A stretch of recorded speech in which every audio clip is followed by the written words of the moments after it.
Hey, what's up, guys? How are y'all? Welcome back to the OS Rick Project, episode 45, the only podcast that promises not to. I couldn't think of anything. Sorry, guys. Anyways, guys, how are y'all? Welcome back. Whether you guys are at work, on your way to work, or you're working out, thank you for listening. I appreciate it very much, guys. How are y'all? I hope you're having a wonderful week, better than mine. Mine was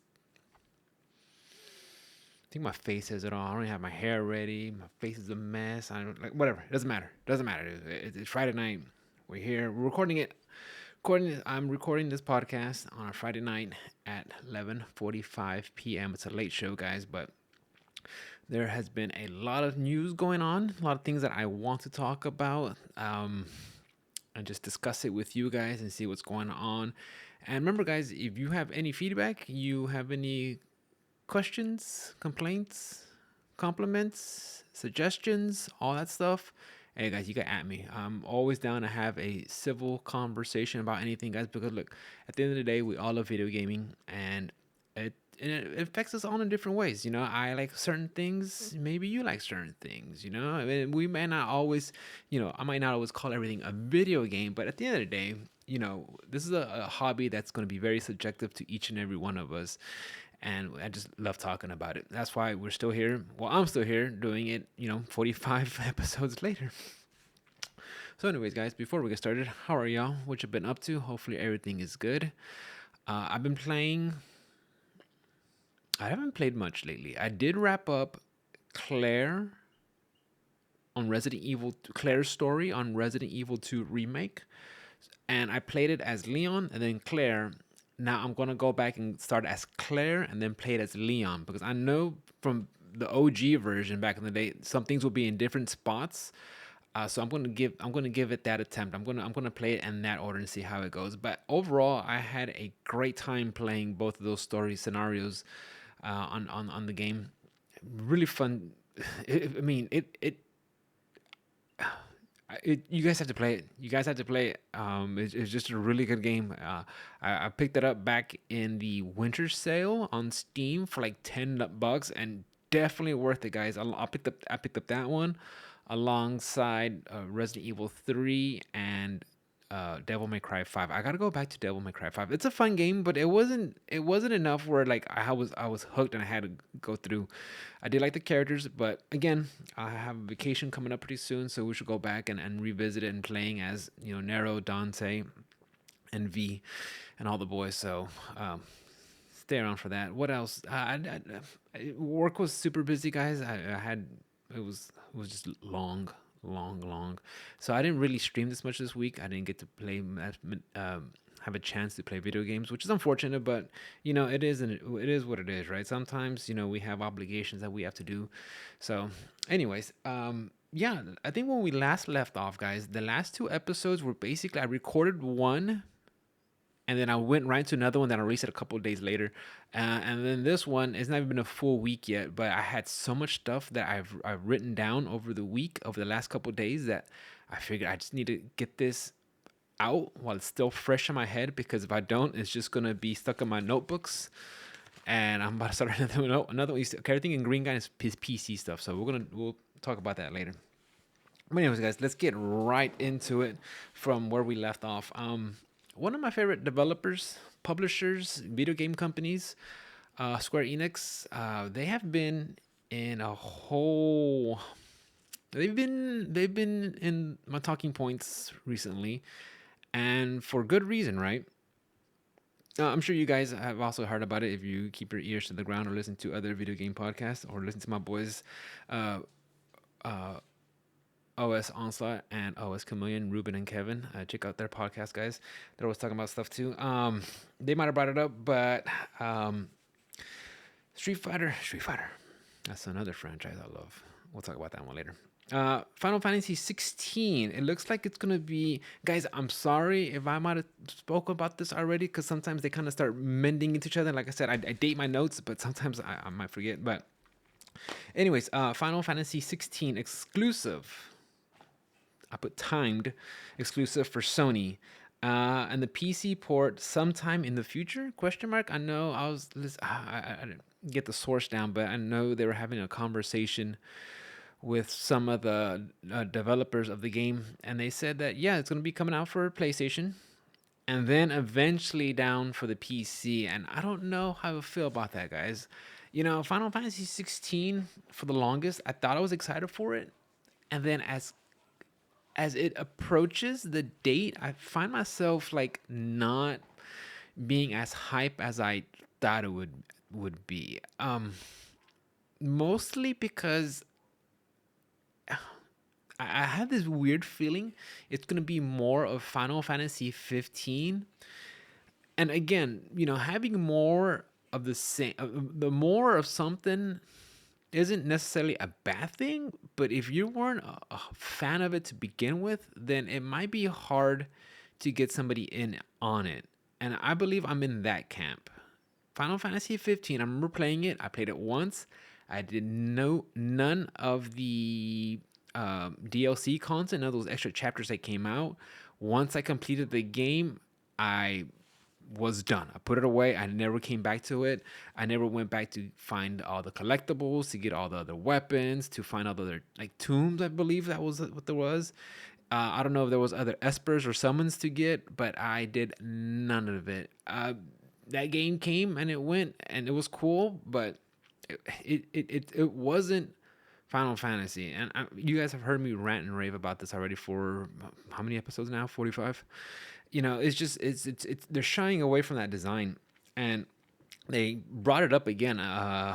Who was it, guys? It was the yeah, I think it was. I was looking at on Reddit and saw that the Game Informer guys were talking to the Final Fantasy 16 developers, and they were talking about why the series isn't turn-based anymore. And just reading the article, looking at it, basically they're saying that kids when they play something. I'm paraphrasing here, guys. You have to go check out the article yourselves. Basically, when kids play a game, they want action to be done. Turn-based does not get the attention of the kids anymore, which being an older millennium, and growing up with video games, I can see why. I mean, I know turn-based isn't flashy. It doesn't give you all this crazy, action and animations and stuff like that. Turn-based is very, you got to be very patient and methodical. It's not what sells right away, right?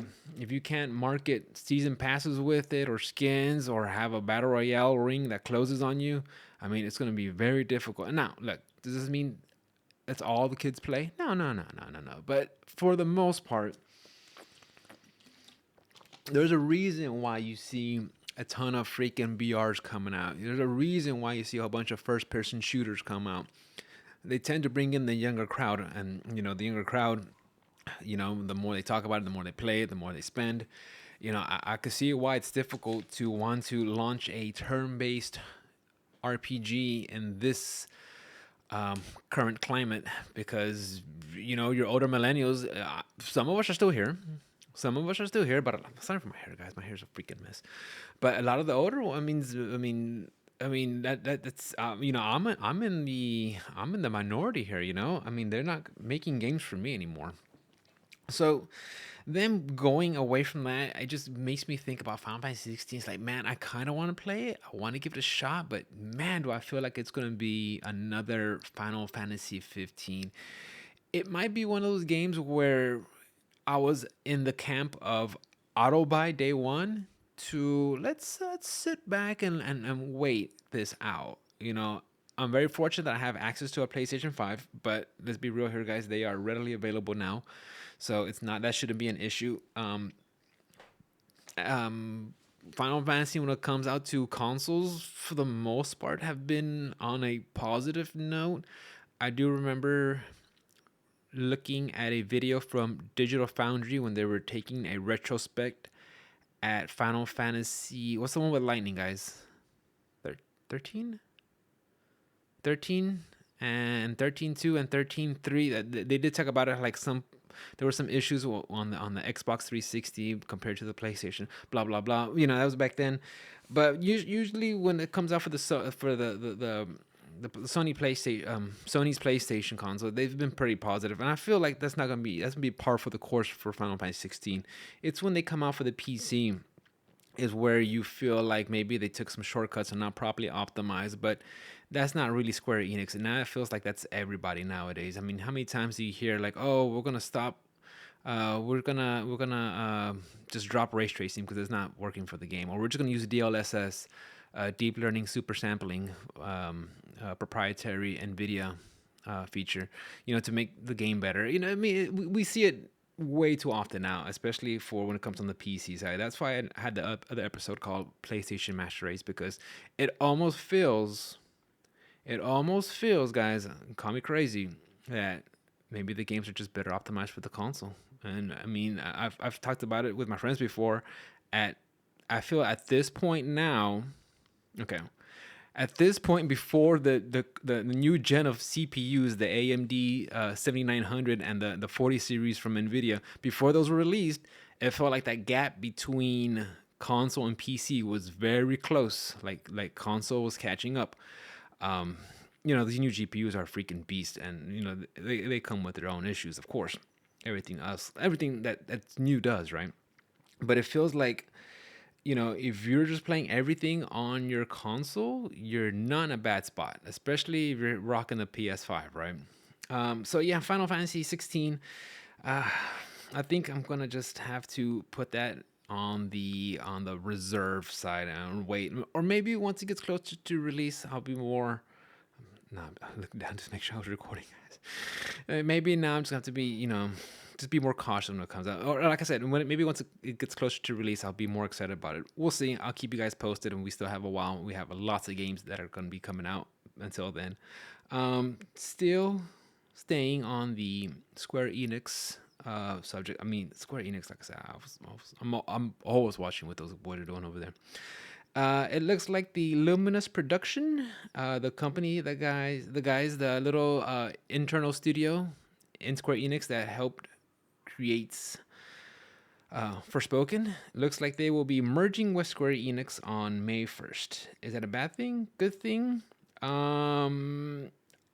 They were established back in 2018, and they did and they still plan on having DLC on track for the summer. I think it was called In Tanta We Trust or something, some odd name. But they say they're still gonna be working on updates and patches for the game. So for any of you poor suckers who bought it on PC, I'm sorry. Um, them being merged into the Square Enix, I mean, you can. The way I see it is Square Enix is spinning it as if like, hey, look, guys, in the end, we just want them to be, they want us. We just want to bring them into the fold so we could use them where we want.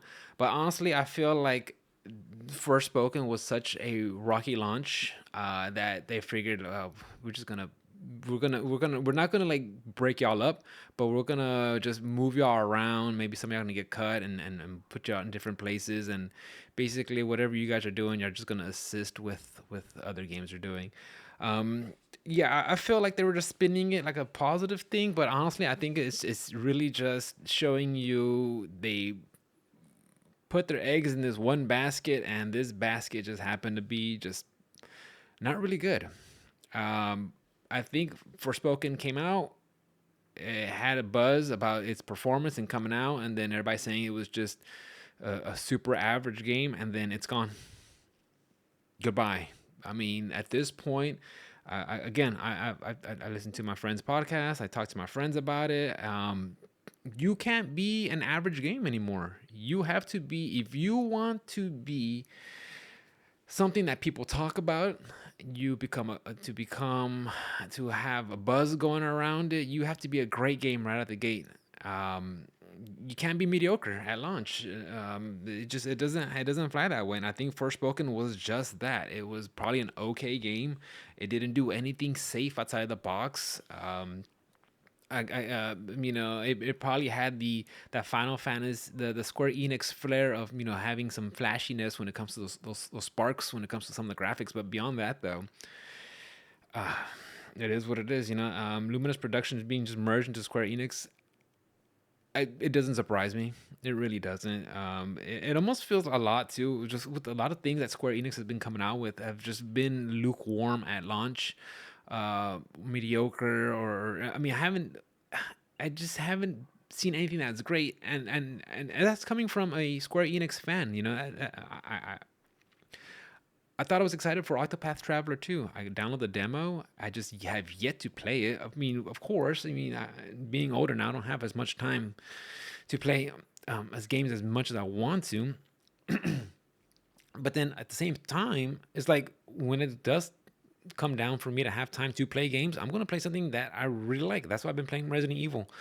Octopath Traveler 2, I mean, eventually I'll come back to it. I did enjoy the first one, but I mean, there's nothing there that says I have to play it right now.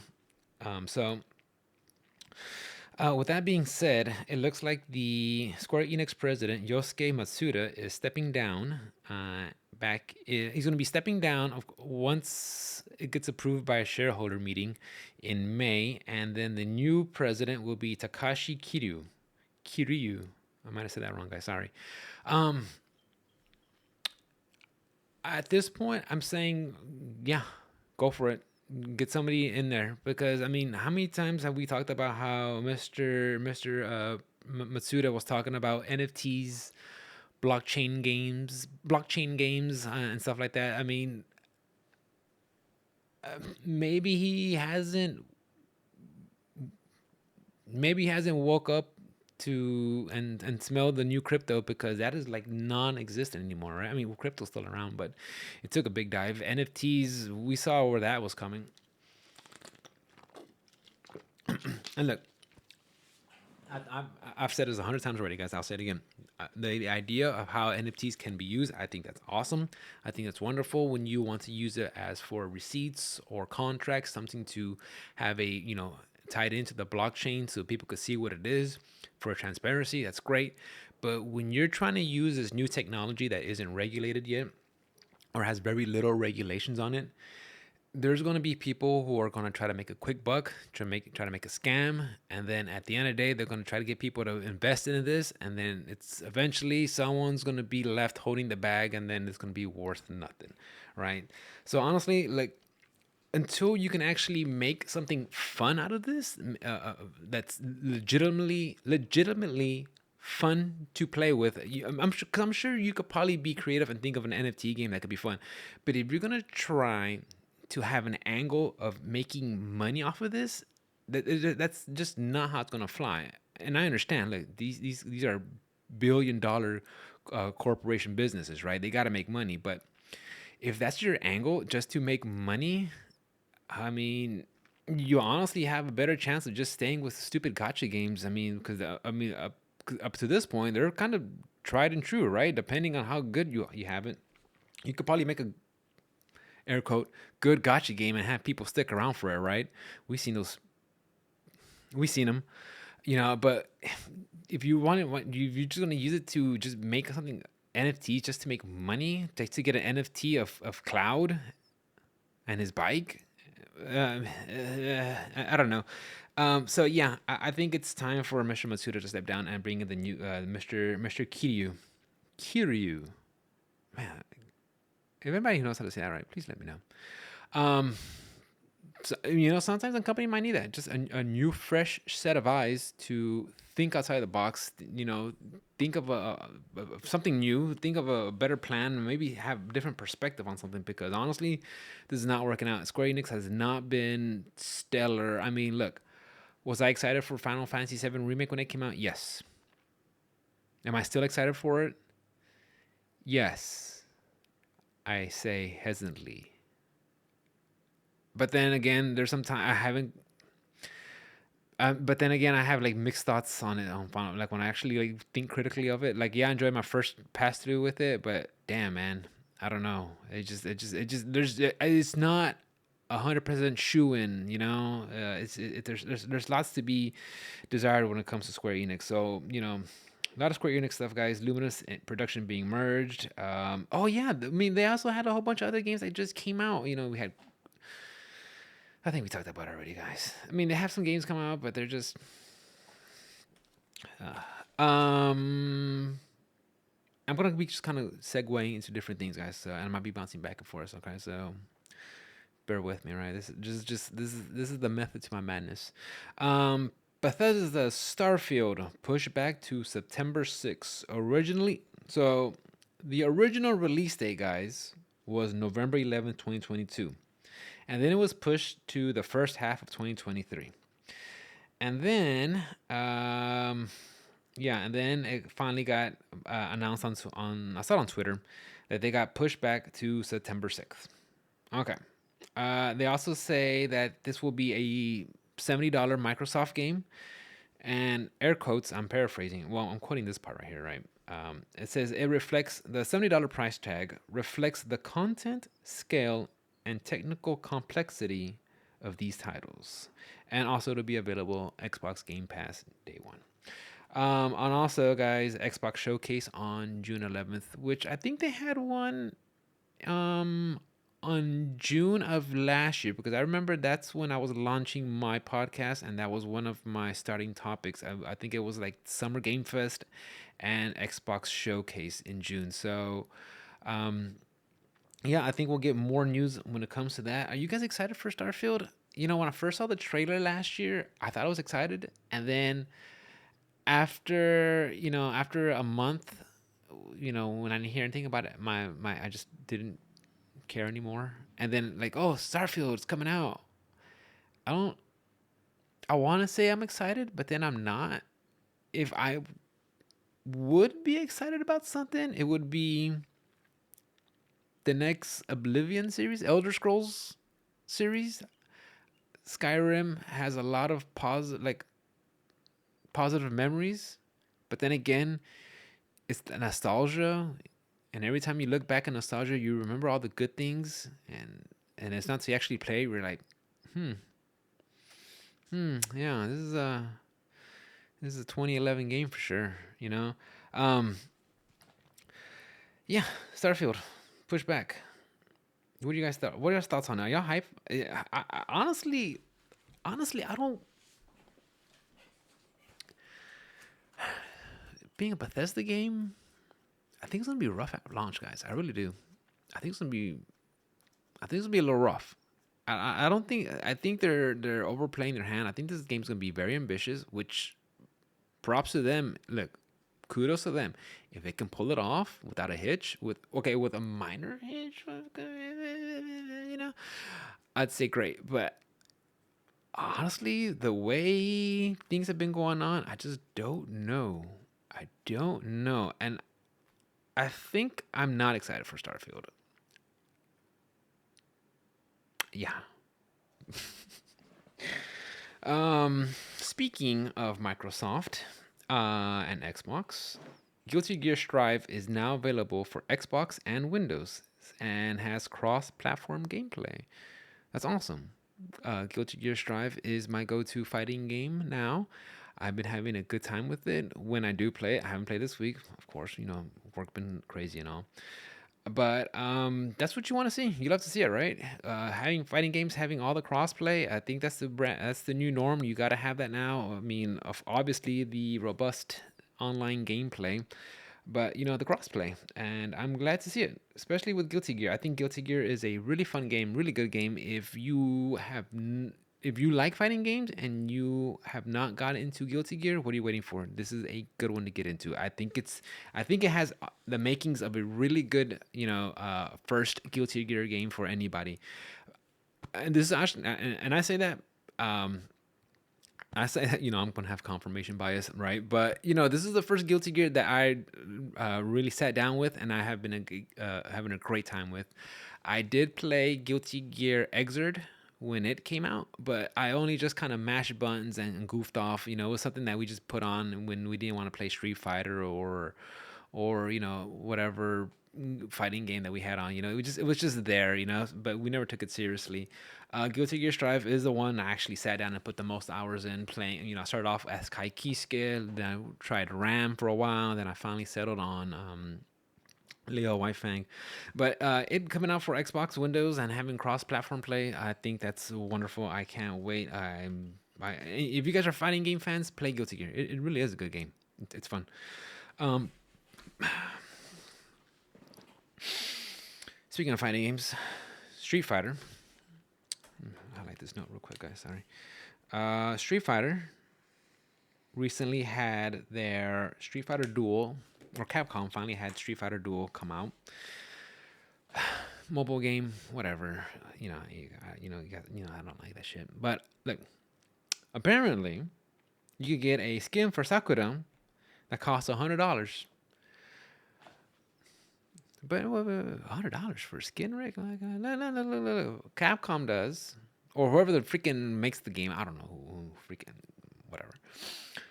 There's a chance for you to get a coupon to give you a 50% discount on that skin. So, it's really $100. It's only $50 for a skin on a game, on a mobile game.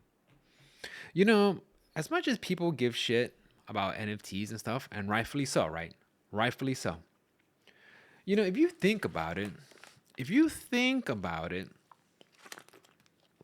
the NFT, and mind you guys, I'm not defending the NFTs. I'm just trying to make a point, okay? Before you put away your pitchfork, all right? At least with an NFT, when you got it, It's yours, right? With this skin for Sakura, or any skin you buy on any game or whatever, you only have that skin and those items and those cosmetics as long as the game's up. Once that servers go down, the game shuts down, that's gone. I mean, I'm sure you guys know that, right? You did know that, right? Of course I know that. But it's just like, as much as people talk shit about NFTs, it's you're just getting a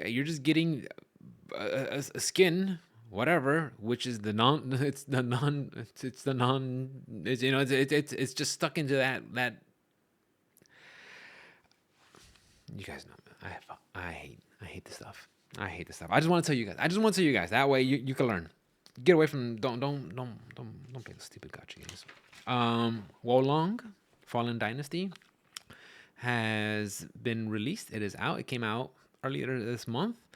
And so far I'm just looking on it I looked at the reviews on Steam, and it was mixed reviews. So I don't know if that's because of the gameplay. Is it because of the performance? Is it better on console compared to PC? But it feels like we're in this trend of, and I hate to say it again, guys, I know I'm beating a dead horse now, but it feels like when it comes to PC, it just doesn't feel like if it's the performance issue. If it's the performance issue, right? I'm just kind of like just talking out of the seat of my ass, right, guys?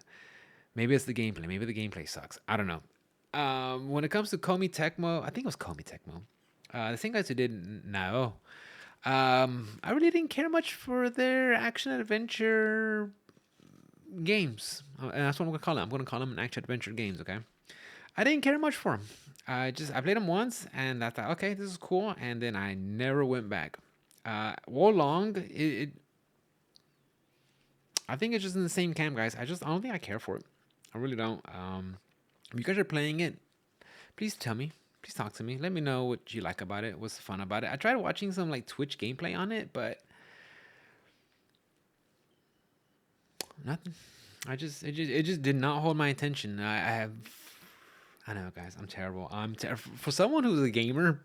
I kind of hate games, right? No, I don't hate games, guys. It's just I have my particular set of tastes and niches that I like, and I stay in that little lane, guys. And I stay in that little lane. I don't try to go over. I don't know these narrative-driven games, these other action games, or these BR. I don't do this.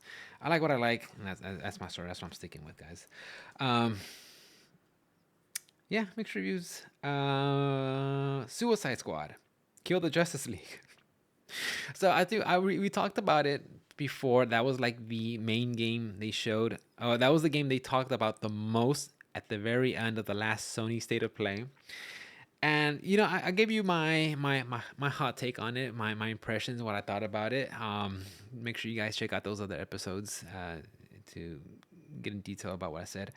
But we saw a tweet and from Jason Schreier and another one from a Mr. Jez Gordon on their Twitter, their tweets.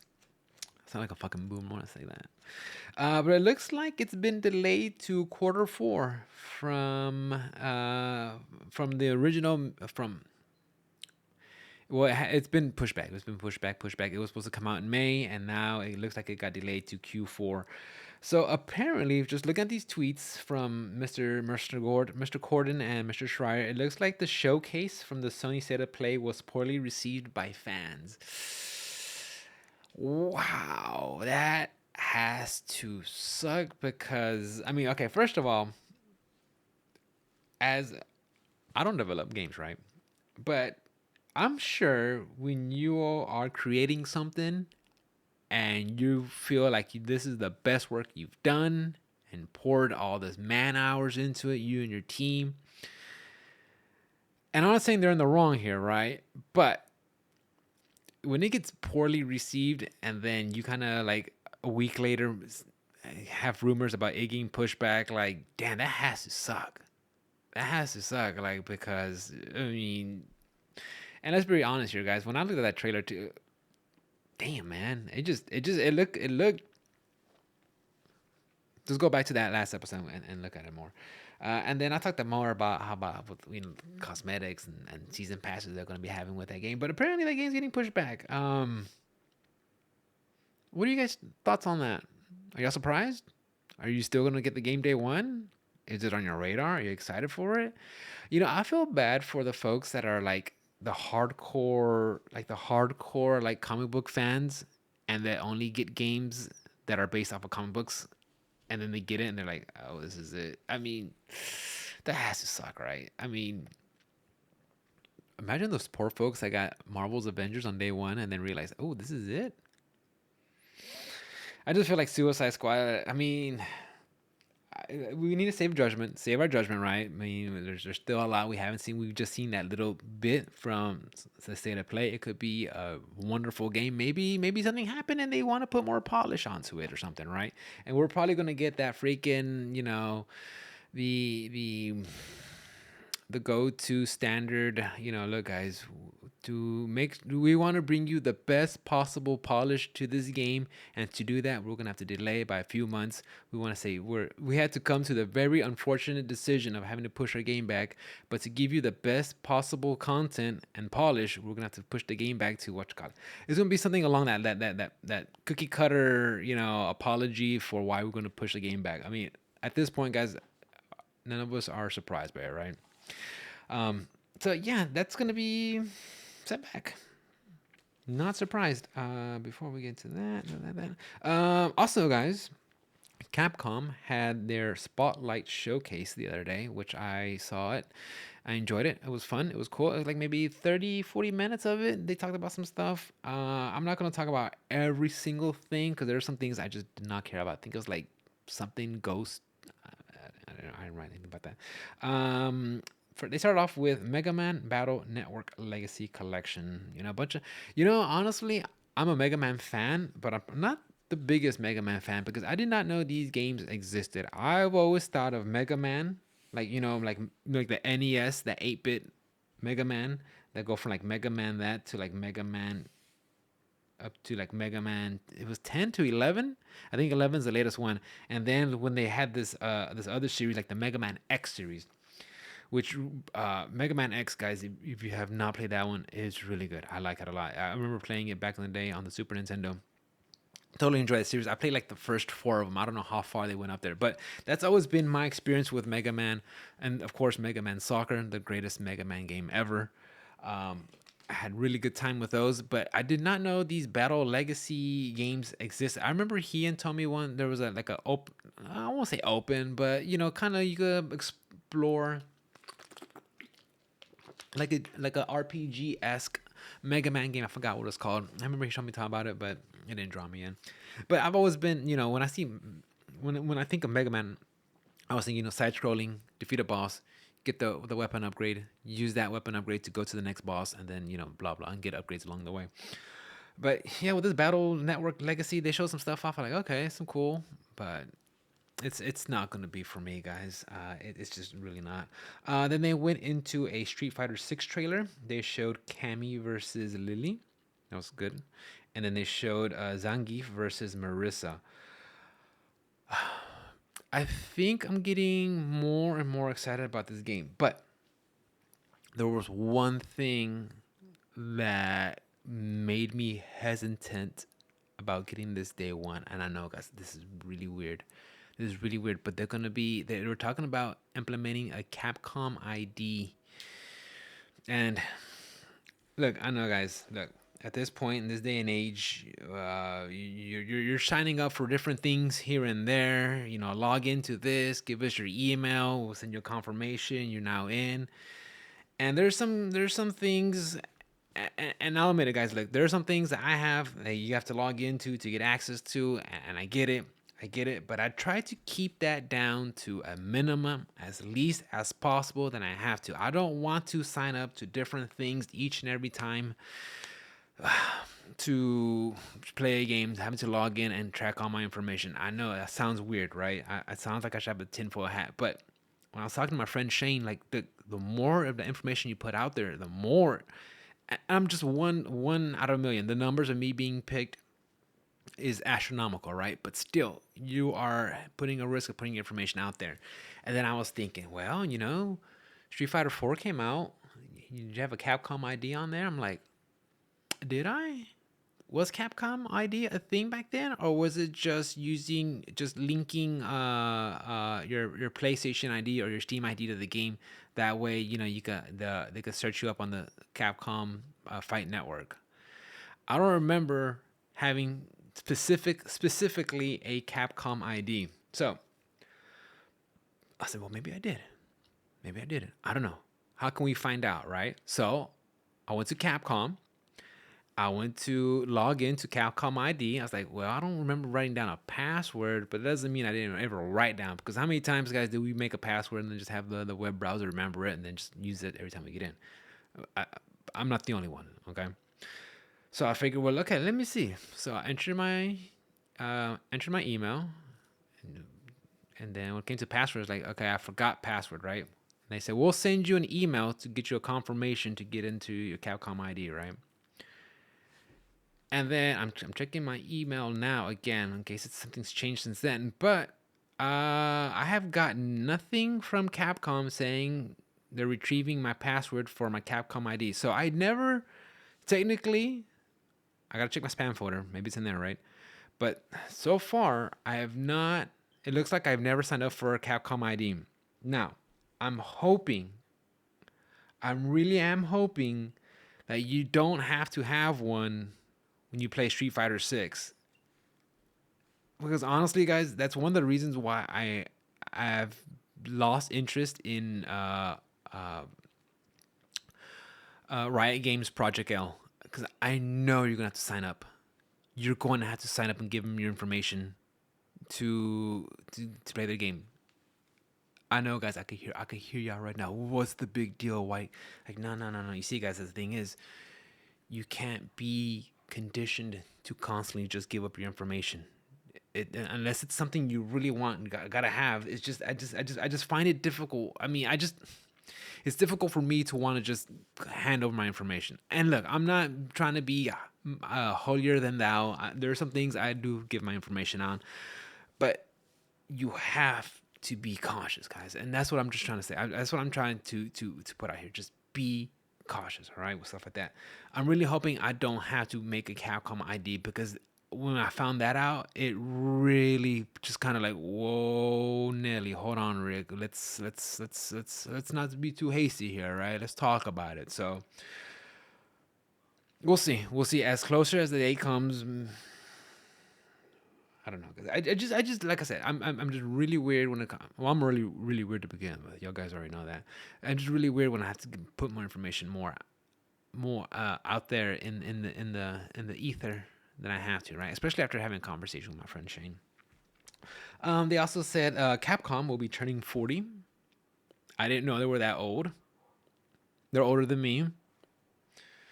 And then they're gonna have a Capcom Town. It's gonna be like a digital theme park coming out on June 12th, 2023. I don't know what that means, what that consists of. I don't know what that consists of, I should say, sorry. But I'll check it out unless I have to sign up with a Capcom ID. Then I won't do it. But wait, why not? Capcom is one of my it's one of the developers that that molded me and was one of my favorites growing up. Square Enix, Konami, Capcom. Who else was that there back in the day, guys? Um, I'm blanking on it right now. Nintendo, but they're the ones who Sony Interactive. They really developed and shaped the games that they put out back in those '90s in the '90s. That was were really shaped into the person that the games that I like now. So yeah, they're gonna be having a Capcom digital theme park. Interesting. Yeah, the Capcom ID part. I'm not too sure about. Exoprimal, they're going to be having an open beta test March 17th through the 19th, and they're going to have a release date of July 14th. That's the one they talked about it on a couple of Sony State of Plays, where it's going to be like that. It's dinosaurs meets horde survival. Well, the dinosaurs are the horde, and you and your buddies in exoskeletons, exosuits are going to be, stopping, trying to stop them and everything. They're going to be having a survival pass season 1 with a premium tier. Of course, that's the norm now, guys. Right? How can we monetize? How can we make more money? How can we bring it back? I'm surprised they didn't go with the $70 price tag. Just right at the gate, right? You almost feel like that's like it's coming, but when is it gonna be the point where from here on out that's just the norm, right? It's gonna be $70. So they're gonna be having the premium tiers, Xbox Game Pass day one. But it looks like at these rewards, of course, you could go with the premium one where you get a whole bunch of stuff, and then you could have the free one, right? But it looks like some of these look like skins, emotes, dances. I'll give it to Epic Games what they did with Fortnite and how they were able to shy away. Do they ever have loot boxes in that game? How they went away from loot boxes. I'm speaking out of my ass here, guys. Correct me if I'm wrong. Or maybe they never had loot boxes, right? But maybe but definitely they're one of the games that had a very popular season pass, right? It's their motto seems to be very popular that other companies are adopting it, right? Especially when you could give them stuff like skins and emotes and dances, right? It looks like Capcom is par for course when it comes to this model, and I'm not surprised. But Exoprimal, not interested at all. It looks like you're gonna be. It looks like you're gonna. I'm getting the vibes that you're constantly going to be connected to play the game, and I'm not a big fan of that. I'm really not. And honestly, just horde mode, horde waves, just I don't know. Monster Hunter Rise, Sunbreak. It looks like they'll be getting another update pretty soon. Uh, did I say soon? Maybe in the summer. I didn't catch the date on that. When it'll be coming up? I'm guessing. Would this be the last update they're receiving, guys? Or you think there'll be more down the line? Monster Hunter Rise. I was pleasantly surprised playing the game. I did play a little bit of World back in the day, but playing Monster Hunter Rise, I had a lot more time invested in it than I did with Worlds. I've been having a good time with it. I'm enjoying it. I have not purchased DLC yet. I'm still playing the game on the weekends with the wifey. So so when I first got it, that first couple of weeks, I was cranking hours into it. Now it's kind of like, all right, we'll save it for the weekends and just play. Do a couple of missions, couple of hunts with the wifey on a Saturday night or Friday night. So it's slowed down considerably, and I haven't purchased the season pass. I mean the expansion pass expansion because I just haven't. There's still the main game content that I still have to devour before I get there. So maybe I'll pick it up if it goes on sale. But for right now, the main game itself is holding me over. But I'm glad that they're having updates, and hopefully some of these updates will carry over to the base game. Maybe just some balancing issues, some patch, scaling some damage, moving some things around. I don't know, adjusting damage values and hitboxes. I don't know, but Capcom's still supporting Monster Hunter Rise. I think that's wonderful. And again, guys, I'm playing on PC, and it's been a total joy to play it on that platform. I've been having a good time with it. They did have another Resident Evil game to be coming down the pipeline. And I'm not talking about Resident Evil 4 remake. I'm talking about another one. It's called Resident Evil Death Island. So and they showed the trailer of it. I got two things out of it. Okay, first of all, it showed Chris Redfield. It showed Jill Valentine and someone that looked like Leon Kennedy. Maybe it was Chris Redfield again, and maybe not Leon. I don't know. I've noticed that Capcom does, every time a new Resident Evil comes out, Chris and the main protagonist look just a little bit different each and every time. Like there's a different iteration of them every game. So sometimes it's hard for me to tell, like, is that the same Chris or not? Because if you look at Chris from Resident Evil Village and Chris from, like, Resident Evil 1, that's like, that's not the same guy. Same with Jill. Jill has always been, a very, very slender, good looking, brunette. But she's always like, there's something they always kind of change, maybe some of her facial features or cheekbones, but they always change something, just enough to make it different. And the second thing I came away with it was not numbered. I wonder if they're at the point now where, like, okay, we're at 8 already, and then so many X-Side games. I figured maybe it's just easier just go with names, or kind of like start branching them off. Like the Resident Evil first person ones will be, I don't know, probably have like subtitle names and then go into numbers with that. I mean, Resident Evil, it's a very huge franchise, and they've made many games, movies, TV shows, animes, graphic novels. I mean, it's massive, right? So for them to go in an angle of not having it numbered anymore, it doesn't surprise me.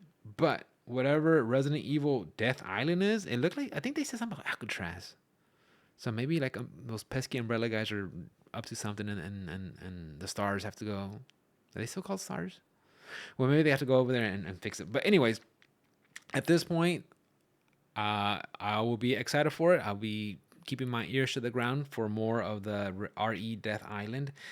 And then they talked about Resident Evil 4. Apparently, they have the chainsaw demo out already when they had the showcase. So, if you guys are interested in playing the game, there's a demo out. I've heard some good things about it, just looking around on the internet. Check it out. It's on Xbox, PlayStation, and Steam. And it looks like, first of all, I'm already excited for Resident Evil 4. Okay. I never played the OG version. I'm excited to get into this one. There's going to be some differences. I'm fine with it. I don't care.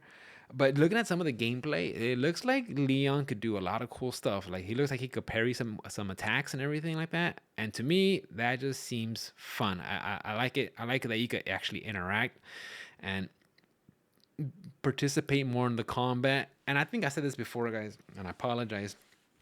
But, Resident Evil 1, 2, 3 always had that more of a claustrophobic survival, gonna scare the crap out of you. And then it felt like, just looking at Resident Evil 4, like they started focusing more on the action part. Then Resident Evil 4, 5, 6, there were more of that action part, and then 7 was more return to form, but changing it up with the first person perspective. You're now in this mansion, rundown house in the swamps, of Louisiana. And then same, Resident Evil Village, you're in some East European bloc, communist bloc. I don't know, maybe I'm wrong, but you're in some European country that's, and you're going like, man, they should have kept you in the castle a lot longer with Lady Dimitrescu. I think that was my only issue. Well, okay, the factory was a little bit too long, but they should have kept you more in the castle in Resident Evil 8. But yeah, Resident Evil 4, I'm excited for it. The demo is out, so make sure you guys go check it out. One more thing about video games that we talk about. I have some things I want to talk about for GPU stuff and computer stuff, but I think I'll save that for another episode because it's interesting. It's interesting, but this episode's already getting long enough. But it looks like I saw this tweeted out from Texas Showdown, the guys over there, and Javi and his crew that run that stuff every year, which is good for them. I'm glad they do. Texas Showdown will be partnering with MSI to put Street Fighter V, Guilty Gear Strive, Guilty Gear Xrd, and DNF Duel on PC, and they say they will have Brooks converters available for people to use them. I think that is wonderful news. I really do believe I am really a fan of fighting games going more onto the PC side instead of the console side. I've heard arguments across the whole board. You can't do PCs because A, they're too expensive. The drivers are gonna have issues with people's controllers. Not all PCs are built the same. I mean, I've heard everything across the board. Me personally, when it comes to strictly consoles, I just feel that now we're in the age where PCs are just better optimized for fighting games. The input lag is a lot less. It just runs better. You can really run it on 144 megahertz screens. I think that's just better for everybody. Consoles, they're lacking. For the longest, people are using base PlayStation 4s, and they're not really the best for fighting. I mean, look, for the average casual player, yes, it's fine. You can get away with it. There's gonna be you're probably never gonna notice a thing. But when it comes to the tournament stuff, especially Texas Showdown, I believe they're part of the Capcom Cup. No, no, no. I take that back. I take that back. They were going to be, but then the pandemic happened and they had to shut that down. But I wouldn't be surprised if Javi and the crew, Texas Showdown will become part of the Capcom Pro Tour again next year once Street Fighter 6 goes in full swing.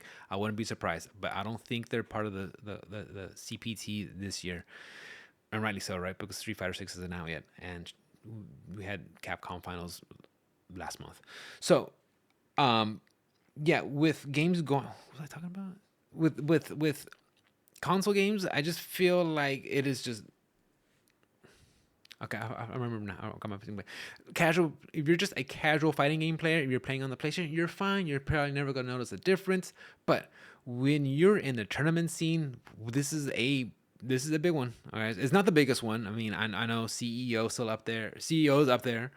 Combo Breaker's up there. Evo's up there. Those are the big boys, right? But for Texas Showdown, there's still stiff competition. The big names, the big boys still show up for that, and you want to have this is where you're gonna notice the difference is when you have the big boys playing, the pros playing. When you have money on the line, egos on the line, stakes on the line. You want the best possible equipment. I think PCs offer that, and I really do feel like when people say that it's not possible, it's not feasible to run tournaments, I think you can. I think you can. It just takes a lot of planning and logistics and financial backing to get it, but I do feel it can be possible. It's gonna be a lot of growing pains. It's gonna be a road to do it there. I know it's a lot easier to do it with consoles, but at the end of the day, them starting to partner and then partnering up with MSI, right? I think that is wonderful. That's great. Like you love to see it. You want to see more of it because I really do feel to get just in the spirit of competition. Let's put on the best possible way, man. Let's why not? Why not? And I think them doing that is great. And guys, I'm just excited to hear it. I really am. I want to see that transition. I want to see fighting games tournaments go more into the PC side because honestly, I'm a believer, guys. Like I said, here's the train. Here's the train. Freaking! I had like 2 minutes left. There it goes. I have the windows open, by the way, guys. Look, it's Texas, March. We're in spring. Like this is the few couple of weeks where you can like leave the doors open and windows open and get the fresh breeze before we start freaking getting burnt and humid. Anyways, guys, I know I went over a lot. Rant and rave. We went over SquareEnix, Capcom, games, all sorts of stuff. We'll come back next week. I know I've been just kind of spitting out episodes, guys. I think I'm gonna do a new format starting soon. I'm gonna try it out. I'm thinking I'm gonna go with 10 to 11 episodes, then take 2 weeks off, then do another 10 to 11. Do start doing it like in seasons, just to give me a couple of weeks to refresh my batteries, get some more writing material. I love doing the podcast, guys, but you know, when you're trying to juggle streaming, real life, work, everything, it just becomes I don't want it to become an obligation. I don't want it to become something that I don't want it to become a chore. So I feel like if I just focus on 10 episodes, take a week or two off, get some material, refresh everything, or record some episodes along the way, and then plan them out later in case something comes up, because we're adults and life happens, and shit comes up, and sometimes I can't be there. But that's something I want to experiment. So don't fret, guys. I'm not going anywhere. I'm just we're gonna do a new formula anyway. Anyways, guys, that's it for me for tonight. I really appreciate it. I know I've been barding y'all with episodes lately on all sorts of different schedules, but that's fine. It's just as long as you guys are listening and hanging out and enjoying the content, I appreciate it very much. Guys, if you want to help out the podcast, you can just retweet, tell your friends about it. That's free. If you want to make a financial donation to help out, I would really appreciate it, but do not feel obligated, guys. All I want to do with this podcast is make it self-sustained. I'm not trying to live off of it. I'm not trying to eat off of it. I'm not trying to keep the lights on off of it, right? I just want it to be self-sustained. That's all I needed to do. But if you guys can help, that's great. If not, don't worry about it, guys. Remember, retweeting is free. Telling to your friends about it is free. And I love streaming, guys. I know I didn't stream this much this week because of we talked about earlier. But if you guys want to catch me there at twitch.tv/OS_R1CK. Also on the, it's on the podcast webpage. Check out there. I'm always hanging out, playing video games. Right now it's Resident Evil. We're going to go into Claire scenario, Leon scenario, then Resident Evil 3, and then Resident Evil 4 when it comes out, and then Guilty Gear along the side. So make sure you guys drop by for that. Anything else, guys? Guys, make sure you take care of yourselves. You are responsible for your health, okay? Take care of yourselves. Eat right. Get sleep. Get some exercise. Take care of yourself mentally, okay, guys, because that's very important. Go play some games. Have a good time. Go see your friends. Enjoy life. And remember, guys, stay sharp. I love you. See you next week. Bye.